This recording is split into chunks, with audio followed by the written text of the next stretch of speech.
Live from the Sky News Centre, this is Sky World News. These are the top stories. The UN Secretary-General says the floods that have devastated Pakistan are the worst natural disaster he's ever seen. While on a visit to the country, Ban Ki-moon called on the world to speed up relief efforts. The commander of NATO forces in Afghanistan has suggested that President Obama's commitment to start withdrawing troops in July next year might not be met. And pictures have emerged of the moment a driver lost control of his truck during a desert race in California. 8 people were killed when the vehicle collided with a group of spectators.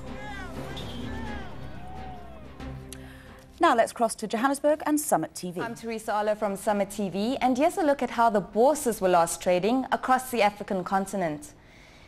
In southern Africa, Botswana's domestic index was 0.16% weaker.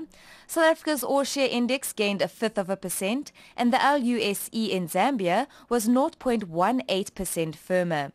In West Africa, Ghana's all-share was 0.2% firmer. Ivory Coast's composite and Nigeria's all-share were both in negative territory. And in East Africa, Kenya's NSE was down 1.08%, Mauritius's Semdex shed 0.17%, and Uganda's composite was unchanged on the day. And on the currencies market this morning, in southern Africa, $1 buys you 6.71 Botswana Pula, 7.28 South African Rands, and 4,966 Zambian Kwacha. In West Africa, you pay almost 1.41 Ghanaian Cedi a dollar, more than 501 Ivory Coast francs, and just over 149 Nigerian naira for the greenback.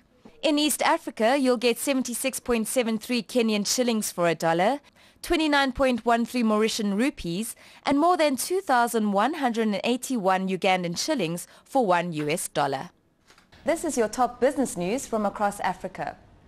Starting in South Africa, and police are investigating murder charges following a shootout at a gold mine run by Nelson Mandela's grandson. The incident happened at Grootvlei, east of Johannesburg last week. Security guards shot dead 4 men. The mine's management claims they were stealing gold. The killings have outraged the ruling party, the ANC, and Labour Federation COSATU is demanding a full investigation. The mine is run by Zondwa Mandela. The nephew of current President Jacob Zuma is also involved. Their company took over the mine last year, but has failed to raise the money to pay for it or thousands of its staff. The former head of Nigeria's Intercontinental Bank has been formally charged over its near collapse.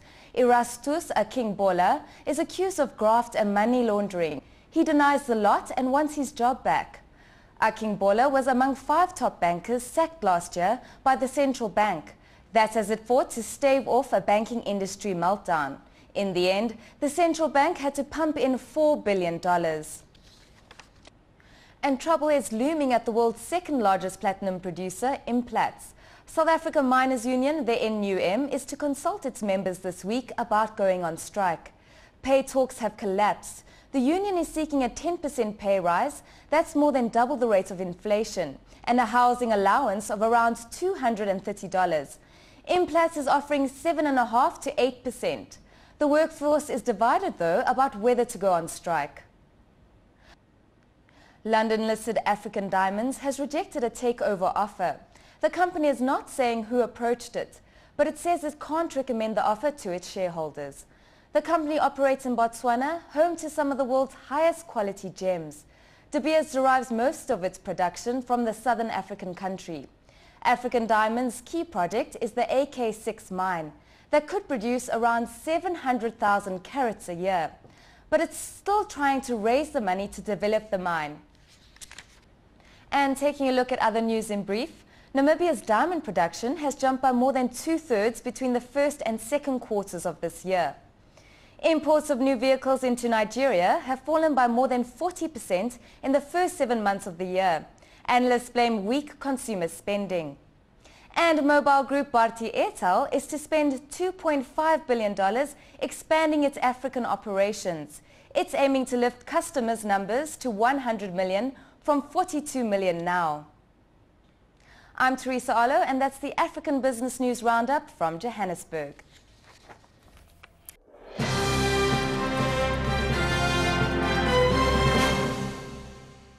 Germany's Frankfurter Allgemeine reports on the health concerns for 20 million Pakistanis affected by flooding.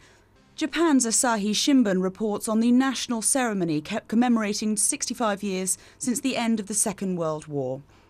The South China Morning Post has a scene from the National Day of Mourning for the 1,200 people killed in a mudslide in Gansu province. The Sydney Morning Herald leads with the Australian election campaign as it enters its final week, with both sides accusing the other of cowardice during a fight over debates.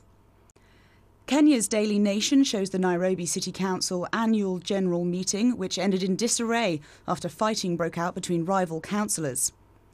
And South Africa's Witness pictures the country's Independent Democrats leader Patricia de Lille and Democratic Alliance leader Helen Zille announcing their party's merger for the 2014 elections.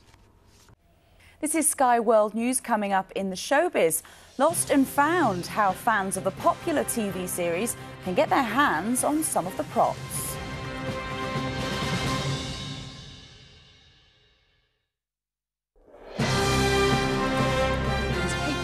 Warmer than it has been. To the east, eastern Madagascar may catch the odd shower, although most places there will be dry, but the Seychelles will be showery.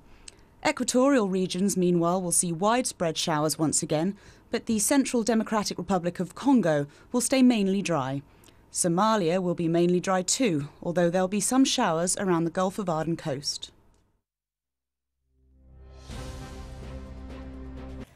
Well, this is Sky World News. Let's take another look at some of our top stories.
Over there, boy, that looks tough.